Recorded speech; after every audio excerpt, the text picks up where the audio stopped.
Student, last 2 or 3 lectures were based on electrostatic. Now, next 2 lectures, maybe next 2 or 3 lectures, I'll continue with ray optics. Why we have to go through both way, electrostatic as well as ray optics? Because some school have started electrostatic, some school have started ray optics. At the same time, once the regular lecture resume, we can decide on which side we have to go through. That's why I have to go for both. And I will give questions of both also in your group. Yes, in ray optics, we have ended with total internal reflection. Correction, total internal reflection, TIR. If you remember,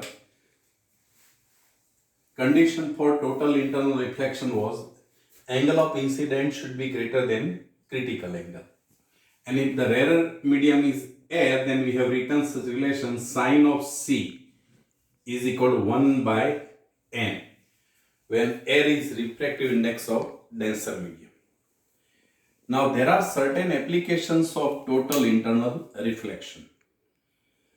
2 or 3 important I am going to discuss over here, and all these applications are important for MCQ point of view also. First is, we can bend light by 90 degree or even by 180 degree by the phenomena of total internal reflection.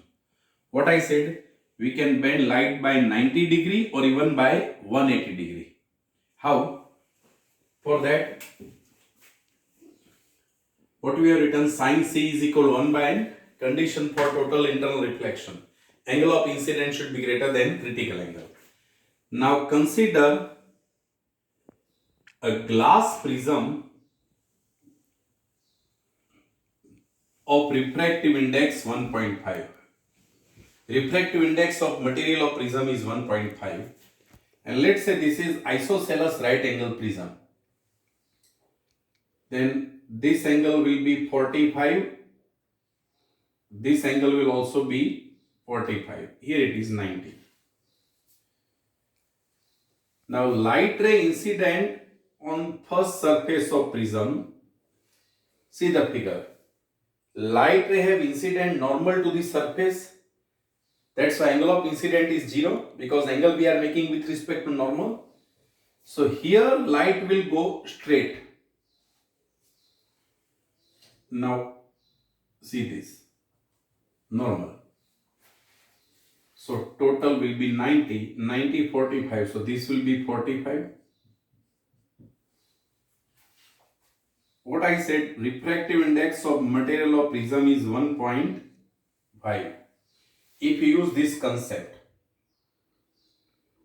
sine C is equal to 1 by n, C is equal to sine inverse of 1 by n, that is sine inverse of 1 upon 1.5. This will be approximately 42 degree. Means, in case of glass to air interface, when light is passing from glass to air, critical angle is 42 degree. Now what is angle of incident over here? 45. Naturally it is greater than 42. You can remember this data also, because in lots of numericals and MCQ we have to use this. For glass to air interface, critical angle is 42. Here angle of incident is 45, which is greater than 42. So naturally light won't come out over here. But from this surface, it will have total internal reflection. 45, here angle of incident will be 45, so reflection will also be 45. Here angle of incident on this surface is 45, which is greater than 42. So light is not coming out, it reflects back in the same medium. There will be no refraction over here, because here angle of incident is 0. So see the original path of light and final path of light. They are mutually perpendicular to each other. So by the phenomena of total internal reflection, we have bended light by 90 degree. Similarly, yes. So with respect to original direction, we have bended light by 90 degree. by the phenomena of total internal reflection. Again, I do repeat because this topic is a bit newer for you. What I have written, sin C is equal to 1 by n. When the rarer medium is air, then sin C is equal to 1 by n. Now, when light is passing from one medium to another medium, condition for total internal reflection is angle of incidence should be greater than critical angle. Now, here we are having a glass prism with refractive index 1.5. Now, if refractive index of this material is 1.5, first of all, let's check what is critical angle. Refractive index is 1.5. Now, sin C is equal to 1 by n. So, C is equal to sin inverse of 1 by n. That is sin inverse of 1 upon 1.5. That comes 42 degree. Now, go through the geometry of the figure. Here, light ray is inciding normal to the first surface of the prism. As light ray is inciding normal to the first surface of prism, so here angle of incidence is 0, so light will go straight. Now at this surface, angle of incidence is 45. This is isosceles right angle triangle, 45, so it is 45. So at this surface, angle of incidence is 45, which is greater than 42, which is your critical angle. So naturally light won't come out from this point, but it will reflect back and come out over here. So with respect to original direction, we have bended light by 90 degree by the phenomena of total internal reflection. Same way, we can also bend light by 180 degree. Again, take isosceles right angle prism.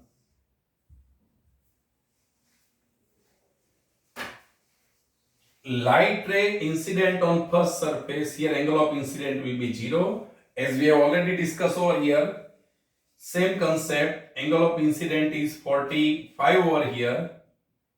Look, 90, 45, 45, which is greater than 42. So it won't come out, but it will have total internal reflection. So instead of going on this side, light is coming over here. Further, at this surface also, angle of incidence will become 45, which is again greater than 42. So light will have total internal reflection and it come out in this way. So here, by the phenomena of total internal reflection, with respect to original direction, we have bended light by 180 degree. So either we can bend light by 90 degree or even by 180 degree by the phenomena of total internal reflection. Okay, before going further, here we have taken critical angle 42. But remember, this is specific data. Critical angle is 42 only when the denser medium having refractive index 1.5 and rarer medium is air having refractive index 1. Otherwise, this data will change. So this was one use of total internal reflection. Another is in fiber optics. Prior to going through fiber optics, one more concept from this, if I'll go through, we are going through another figure of this kind. Yes, another concept from total internal reflection. If you remember, we are discussing this point continuously. Sin C is equal to 1 by n. C is critical angle. So naturally, critical angle is inversely proportional to refractive index. And when we have started refraction, I have discussed such point. Refractive index of medium is highest for violet and least for red. Given medium offer highest refraction to violet and least refraction to red. Refractive index of medium is highest for violet and least for red. Those who do not remember this, or those who have not gone through first 2 or 3 video, look how n is highest for violet. N is equal to lambda in free space by lambda in medium, and lambda wavelength is least for violet, and as wavelength is least for violet, so refractive index is highest for violet. And as refractive index is highest, so naturally critical angle will be least for violet and highest for red. Critical angle will be least for violet and highest for red. So which color is more probable for total internal reflection? Violet, and least is red. Like, let's say we are having prism with certain prism angle A. Normal to the surface of prism. Here, a ray of white light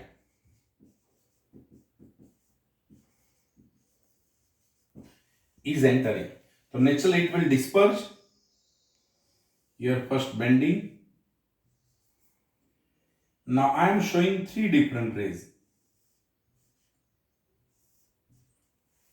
Okay, better we differentiate in this way. One is this much. Second is this. And third is this. Now I am giving you name. Let's say this one is green color ray. Then what can be color of this and this? So see, refractive index is highest for which color? Refractive index of medium is highest for violet and least for red. That's why critical angle is least for violet. So violet can have easy total internal reflection in compared to red. So if green is coming out over here along this path, then all the color having wavelength smaller than green will have total internal reflection, and all the colors having wavelength larger than green will not have total internal reflection. So here we may have color like blue or violet, and here we may have color like orange, red or yellow, orange, yellow or red. Okay, this is again application of total internal reflection, but I am very much sure we should go through this point again. Again, sin C is equal to 1 by n. C is critical angle. What does it mean by critical angle? Last lecture. Angle of incident at which light start to have total internal reflection. Condition for total internal reflection is angle of incidence should be equal to or greater than critical angle. So critical angle is inversely proportional to refractive index.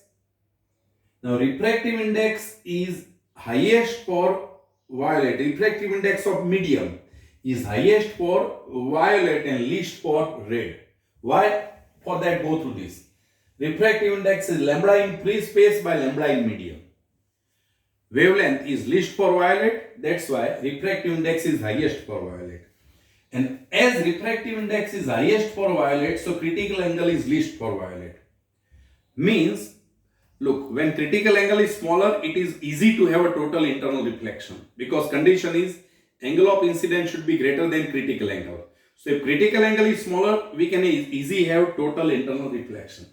Now on base of this one condition I have created, on prism, white light is incident. Now when white light pass through prism, naturally it will disperse into different color, and I have shown in this way. One condition I have given, this ray is green color ray. Two more rays I have shown over here. If this is green, means all the wavelength smaller than green should have total internal reflection. So this should be blue or violet on this side. All the wavelength greater than green cannot have total internal reflection. So on this side we can have yellow, red or orange. That is total internal reflection application. Yes, one more application of total internal reflection, that is optical fiber. This is purely application based. I hope you will prepare it properly. I am going to give you some questions of that also. Yes, optical fiber. That's what I said. Second application of total internal reflection is propagation of light through optical fiber. Optical fiber micron thickness or hairline thick glass or quartz tube, micron thickness, having two layer, inner one and outer one.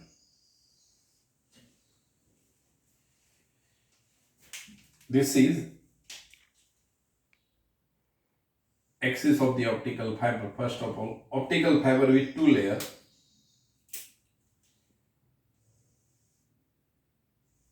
inner and outer one.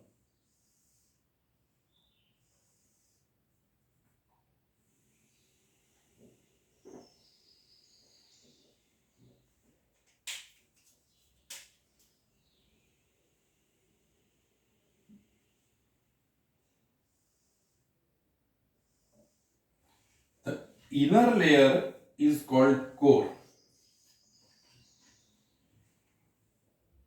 and outer layer is called cladding.